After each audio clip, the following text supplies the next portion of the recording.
Why did so many elite athletes drop the kettlebells during their most important race? And could the farmer carry be more important than we think?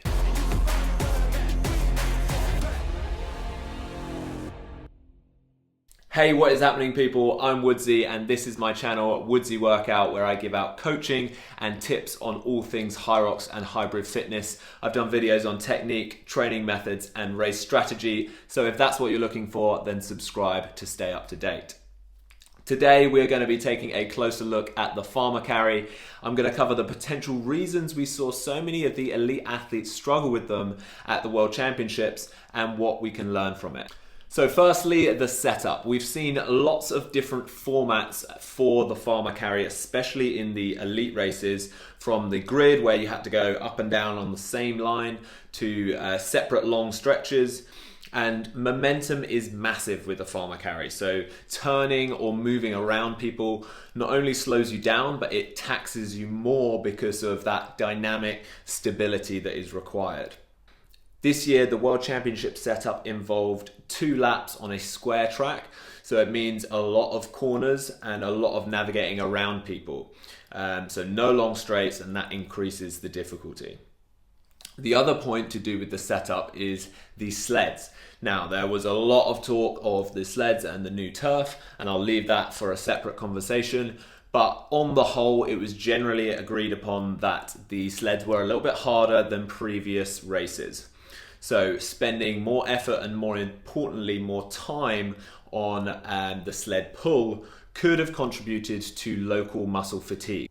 Although personally, I don't think this was the biggest factor. I think that they have enough time to recover their grip between the sled pull and the farmer carry. Even with the rower in between, these are elite athletes and they can clear local muscle fatigue very quickly. So I don't think this was the biggest contributing factor. Before we get to what is, if you do have a Hyrox race coming up, then you are going to want to check out the Hyrox Handbook. This book condenses everything I've learned over the last few years, both competing and coaching athletes. It's great for beginners to grasp and veterans to refer back to. It covers training, race strategy, running, lifting, equipment, what to pack, what to wear. It's all there and it's available for digital download on my website, woodsyworkout.com. Now, the biggest contributing factor that I think is the reason most people drop the kettlebells is central nervous system fatigue. It is well documented that CNS fatigue affects your grip and your grip endurance. In fact, even lower body fatigue has a negative impact on grip, and we know Hyrox is very lower body intensive and it's very taxing on the central nervous system. So if we compare this to what we saw at World Championships, it all starts to make sense. Both front runners for the men and women set off at a pace that they thought was at the top of their potential.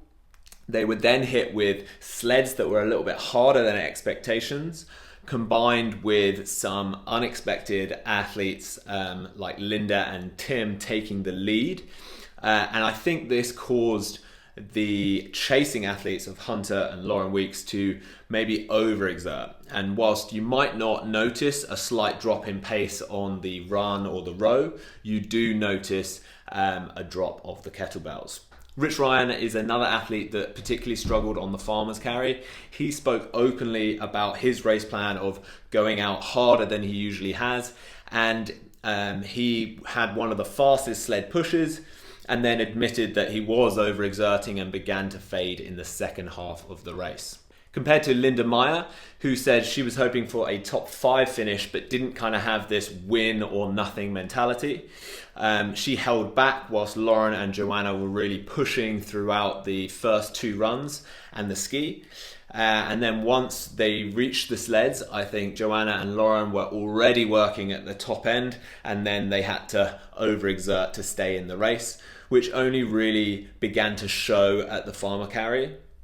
Whereas Linda, I believe, was able to consistently work just below that top end. She was under control the whole time, and it showed through just the consistent run times, positive body language, and the fastest on the farmer carry, which she did unbroken.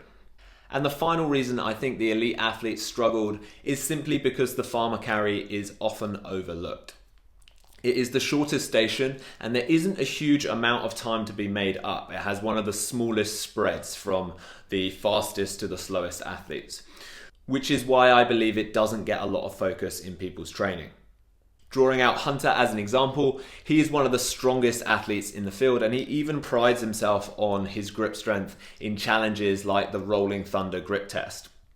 However, in the build up to World Championships, he spoke publicly about his focus being solely on running, burpees and lunges. And whilst I do believe that these move the needle the most, he may have overlooked his grip endurance.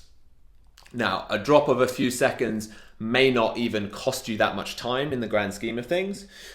Take Sinead Bent for an example. She was the fourth fastest on the farmer carry and she has a very purposeful sprint and then stop tactic. However, it's a crucial point in the race and for most people it is a clear indicator of how other athletes in the field are feeling and even personally how you are doing and how much you've got left in the tank. If people are dropping and you aren't, it gives you a big momentum boost. So what can we learn from all of this? Well, grip strength and endurance can change quite quickly, and the muscles responsible for grip are also pretty resistant to fatigue. So because we use our hands a lot, our muscles become fast at recovering. This means that they respond well to frequent doses of submaximal training. Although we said earlier that grip indicates central nervous system fatigue, training your grip in isolation doesn't create a lot of systemic fatigue. So because you are only using small muscle groups, this makes it ideal to add to recovery days and even keeping it up throughout your race taper. But you don't always have to do farmer carry, which taxes your midline and traps as well. You can mix it up with hangs, pulls, and holds of different durations. The final thing that I get questioned on is gloves and chalk. You are allowed to use gloves. You are not allowed to use straps or hooks. The issue people have with some gloves is that they get soaked by sweat, so they become slippery. So sometimes people have to take them off or they take them on and off throughout the race. Either way, experiment with it and don't overlook it. Chalk, I always recommend chalk to use. Use it in training, use it in racing. If your gym doesn't allow you to use chalk, still use it in the races. It's not something that you need to practice with. It has sometimes been known to run out at races. And if that's the case, then my top tip is just to rub your hands on the floor because there's often a lot of spilled chalk on the floor. There's a new rule this season with you're not allowed to carry your own chalk. So you used to be able to, not allowed anymore. So let's hope that Hyrox doesn't run out of chalk. But yeah, be careful because you don't want to be caught out with that one. And that's pretty much it. I'd love to hear your thoughts. So drop it in the comments. If you need a training plan for your next race, then check out the guides and plans on my website at Woodsy Workout. Any other questions, you can message me on Instagram at Woodsy Workout, where I post plenty of tips and tricks on all things health and fitness. Until next time, peace.